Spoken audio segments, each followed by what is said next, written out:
Step 1 is where you file your K-1 visa petition to the USCIS. So congratulations, you've completed everything. You've gotten all of your evidence together, you've completed the I-129F form, you've gone to the bank and gotten a check for Homeland Security, you've done passport photos, all of those little things. So first of all, just give yourself a little round of applause, because I know it's not easy getting to that point. But the next step is to simply send off your packet to the USCIS. And what we did, which I thought was really helpful, was that we sent it through FedEx, I believe, and we got a tracking number so we could kind of like track where it was and how soon it was gonna get there.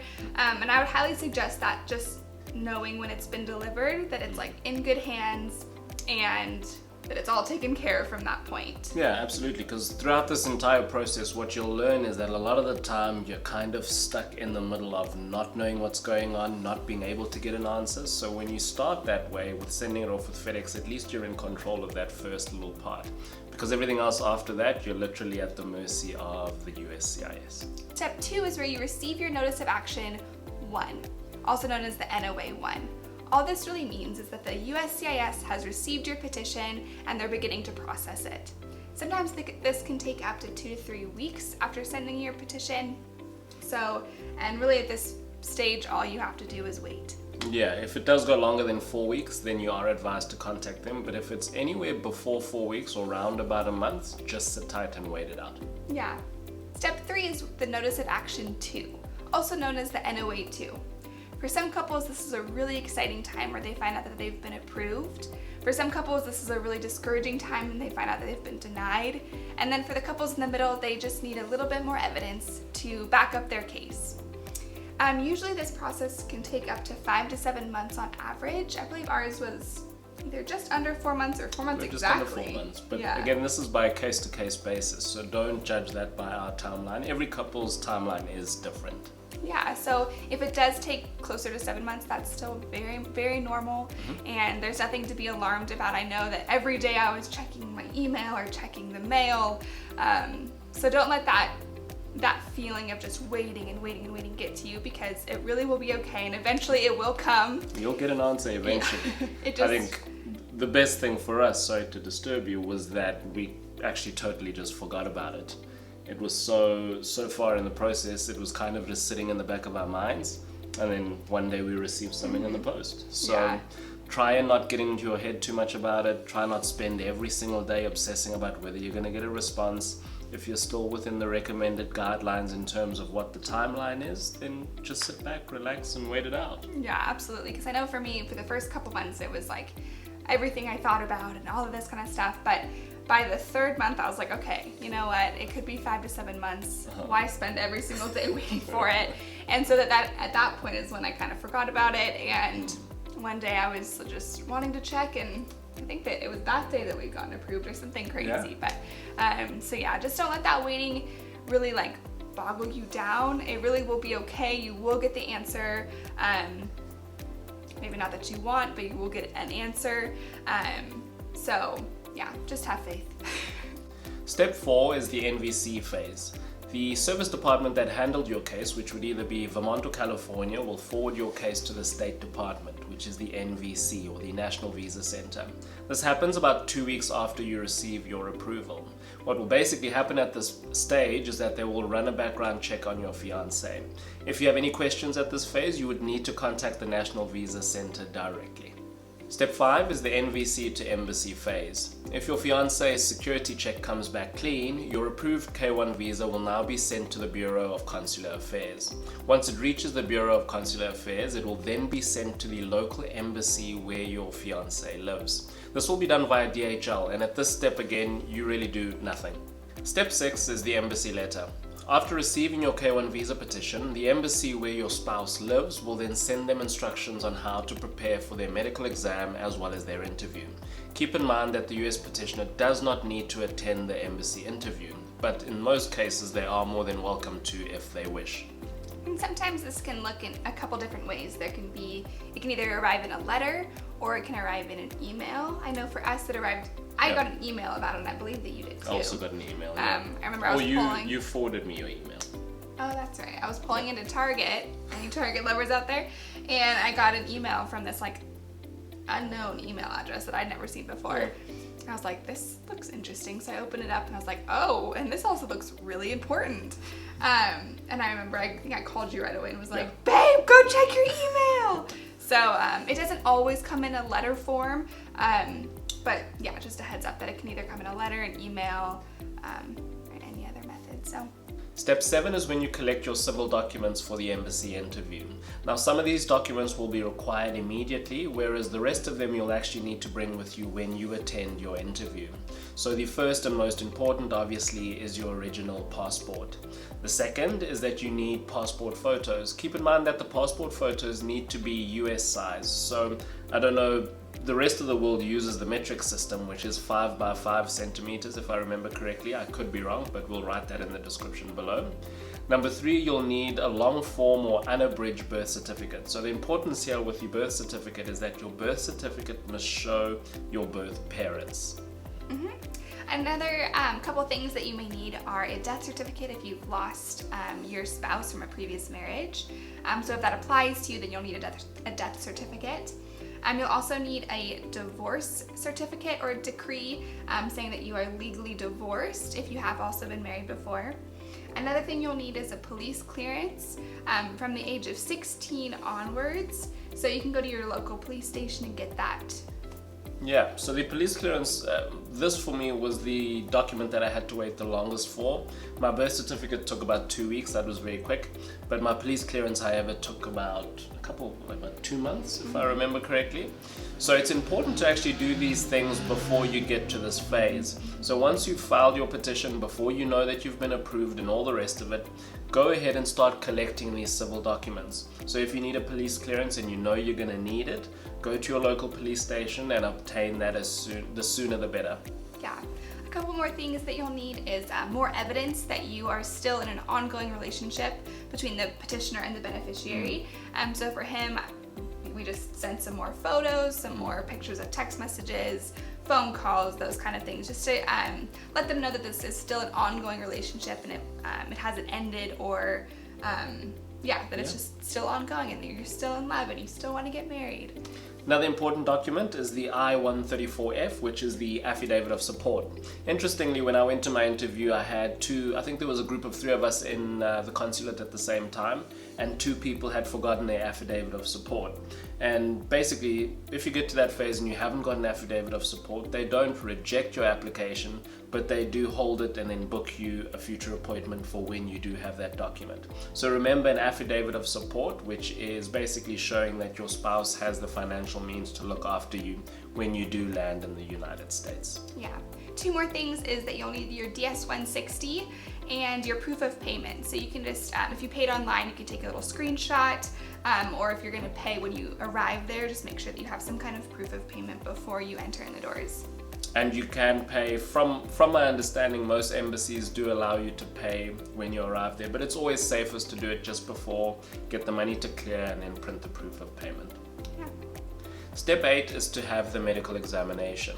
So this will differ from country to country depending on where you're from, but the basic process is that you will contact one of the approved medical professionals.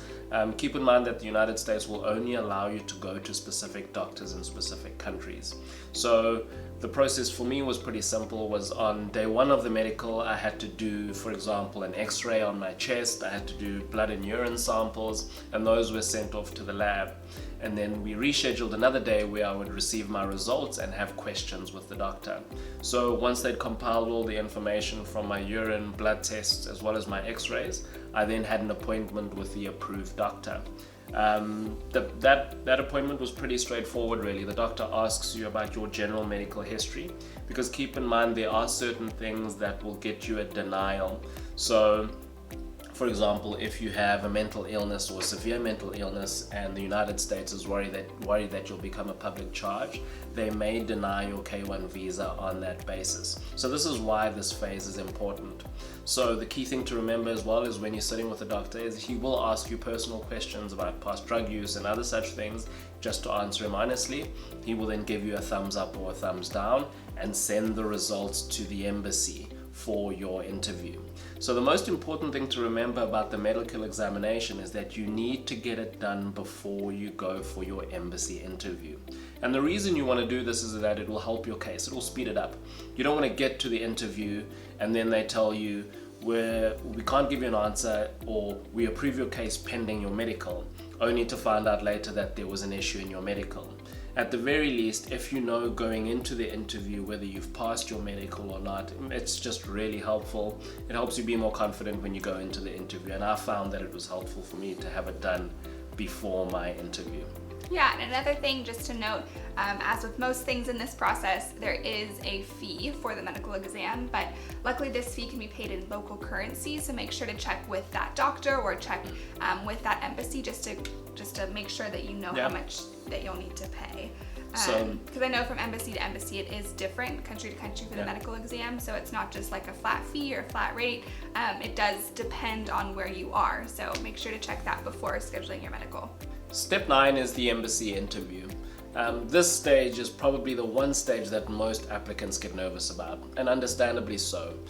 You're being put on the spot by somebody you don't know. Whether or not you get this visa is dependent on how you answer these questions. So I completely understand, because I was nervous before going into the interview, how somebody else would be nervous too. The key thing to remember, just like we mentioned in the previous steps, is to have all of the documents ready. So if you've prepared properly for the day and date of your interview, you'll feel much more confident walking into the embassy in the country where you live. So make sure that you have every single document, double check, triple check that you have every single piece of information you need going in. The next stage is that they'll basically ask you questions about your relationship. It's really that simple. They won't try and trick you in any way. If anything, they're going to ask you questions based on all the information that you've provided them. Your K1 visa packet will have dates and information about when you met, how you met, when you intend to get married, and things that you guys have experienced, as well as very personal conversations that you guys have had. And that's what they're going to ask you questions on. So I don't need to tell you that you need to know your future spouse. You need to remember where you guys had met. All things that you naturally would have in the back of your mind about your relationship is what you're going to be asked about. They basically just want to confirm at this stage that your relationship is genuine and it's a bona fide marriage that you're intending to enter into, and you're not trying to commit visa fraud. And like with everything else in the process, once again, there is a fee. So remember to pay that fee, the embassy fee. I believe it's $265. And also another thing is that the petitioner doesn't necessarily have to attend the interview. In some embassies, they do allow you to at least come and sit in the waiting room until the beneficiary is called to their window. But in some embassies, they don't allow you in at all. So if you like to be there on the outside, cheering them on, that's perfectly okay too. I know that I couldn't get over there in time for his interview. So we FaceTimed before and we FaceTimed after. But if you can't make it to the interview, don't worry about it. It's not a huge deal. But you can come and support them and cheer them on however you want to, if you would like. Yeah, it's actually very helpful if you are able and your embassy allows it. It is actually pretty helpful for you to be there for the interview, because then they get a first-hand basis of how you guys interact. They get to understand firsthand, how you guys interact. Is this a natural relationship? Is someone being forced to marry somebody else? How are they before they come to the window? How are they at the window? How do they interact? It's very helpful if you've got a genuine relationship to have your partner standing next to you for this process. Step 10 is where your visa is issued, which is a super exciting phase, but it's again another little bit of a wait. Some embassies, they can get it to you right that day, and then other places it can take up to 2 weeks, but usually about a week. And it'll be delivered through some kind of mail system, so whether that's DHL or something like that, but you will communicate that with them before you leave the embassy that day. So about a week later you pick it up and it's a beautiful little decal in your passport, and that's that. You can now schedule your plane tickets and get ready for your big move. Keep in mind, when you receive this packet, you're going to receive a sealed white envelope. Under no circumstances should you open this envelope. Do not open the envelope. And I'll tell you one more time, do not open this envelope. It'll be written on the envelope, do not open this envelope. So in case you didn't hear me, do not open the envelope. This is the envelope that the at your port of entry, so basically a port of entry is where you arrive in the United States. The officer who receives your packet will open this envelope. Step 11 is where you travel to the United States. So this could be your big move, the end of your long distance. It's a really exciting phase, I promise. So for this one, you have 6 months from when your visa is issued to when you need to make that move to the United States. You can come the next day if you're ready. You can come in 3 months, but you do have to arrive in the United States within 6 months of your visa being issued. Upon arrival to the United States, you'll enter your port of entry, which is your POE, and that will be where you surrender your white envelope that you received with your visa. And they will go through all of those documents, make sure everything's there, make sure that it's not opened, and then they might ask you a couple questions, and then you're allowed in. So yeah, it's pretty much that simple. I think when I arrived, they pretty much opened it. It took me about 2 minutes. The line was long because I think 3 or 4 flights arrived at the same time that I did. But once I got to the Border Patrol officer, gave him the envelope that wasn't opened. He opened it, asked me a couple questions about when we're getting married, where I'm from, just out of general conversation, anything, nothing like the interview at the embassy. He just wanted to know. He stamped my passport with the 90 days, the good old 90 days to get married, and that was it. Step 12 is the most exciting step. This is where you actually get to get married. You get to have your wedding, whether that is at the courthouse, whether that's what you've planned, a small intimate wedding with family and friends, or a big ginormous wedding. Whatever works for you and your partner is what you get to have within these 90 days. Yeah, the key thing to remember at this stage is that a lot of what you see on TV, 90 Day Fiancé and shows like that, basically give people this idea that within 90 days you have to plan 100 plus people wedding. That's not really how it worked. I mean, what we did is I landed, and within a week we went to the courthouse, we were officially married, and we submitted our documents for the next stage of the immigration process. Keep in mind that from when you arrive, you'll get a stamp that gives you 90 days to get married. Getting married doesn't necessarily mean a huge wedding decor, all the rest of it. All it means is that you have an official document from your local courthouse that says that you are married legally. Yeah, what we did, I got my dad to become a minister, and he loved it. He loved it. So what we did is, we had my family come together for a weekend celebration. We got married on a Friday and got to celebrate with my family all weekend. But then about a month and a half later is when we actually had our, December 19th, as when we actually had our wedding. So that we'd been planning for. No, you'd be planning for. For about 7 months at that point. So we did have like a hope and a desire that all of this would go through by that time.